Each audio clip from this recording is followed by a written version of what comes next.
is saying, no, it's not avoidable. It will happen. I'm not saying it, and I'm not saying definitely the Bible's saying it. I'm saying this is what they are saying. So can you see how their involvement is based on their belief, their particular interpretation of the Bible? All right. So then we have the Quran, because Iran typically, like the Ayatollah, the Khomeini, the supreme leader, is especially believing very strict interpretation of the Quran.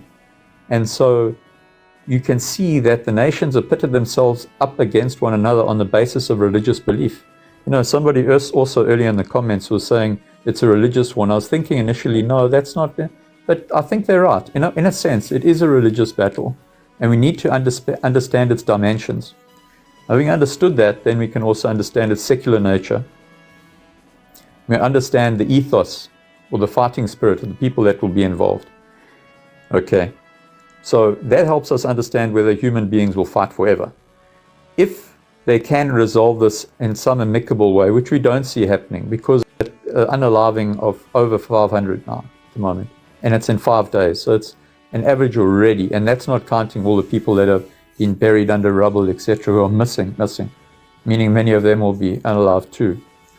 So yes, they would fight forever, but I'm saying, okay, now that if the Bible is true, then what it promises is an end to suffering, etc., all this kind of stuff, an end to war, but only after final climatic battle. So I'm not saying that that is necessarily true. I'm saying that's what it seems to say in that same book. So whether or not the people who are fighting are believing that, I don't know. All right? So now, what do we got to especially concern ourselves at this point in time with our belief is, how radical is Netanyahu's stance? Will he ever back down a little bit? Will they allow for a time where there is, like they've had in Ukraine often, when they said, okay, we will allow for clearing of people, we will allow for this, everything happened with Palestine, the Gaza? Or are they just going to continue bombarding one another? Because I believe there will be respite, there will be times in which they can say, okay, now we're going to allow for and moving out, etc., helping of civilians, etc. Periods.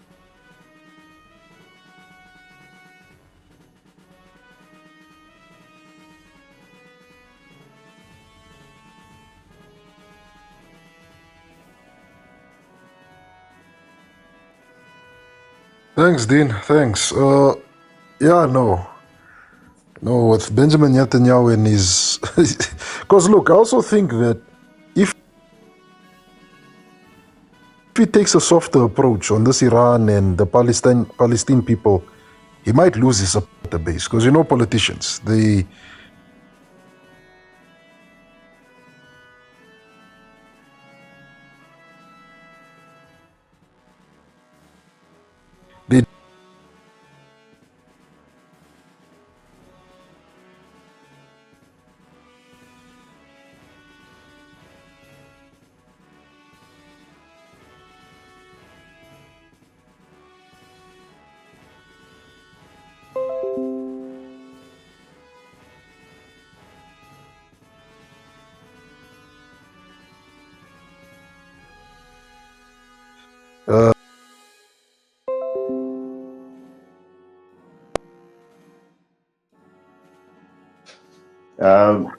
Hi guys.